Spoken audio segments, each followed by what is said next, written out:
I'm trying to do my very best. You're doing a great job. Now, you are pushing a bill to provide educational materials to students to help to teach them about the dangers of communism. This is something, this is a cause very close to your heart. Can you tell us more? Of course, you know, I represent the city of Miami, the heart of the Cuban exile community. Don't we know what socialism means?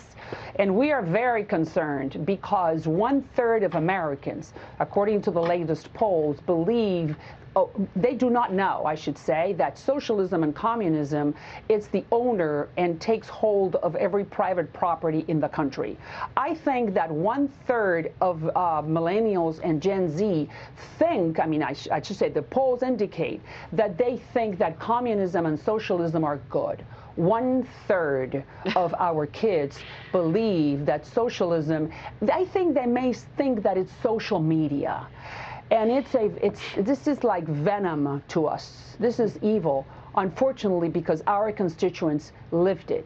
My parents lived it. That's why I'm Cuban American, first generation, Nicaraguan Americans, Venezuelans. We all know what that beautiful fantasy looks like. So it's great on practice, it's great on the theory, but it's very miserable in the practice. So what I am advising, and I presented this bill, is to create a curriculum for middle and high school students for them to learn with empirical evidence. It's not that I think or I believed what really happened under communist regimes. I'm talking about Stalin, I'm talking about Mao, I'm talking about Fidel Castro, I'm talking about Hugo Chavez, I'm talking about everywhere in the world, for us to educate our middle and high schoolers, for them to understand what that ideology brings, which is misery and exile and poverty. And it robs everything away from you, from the human being.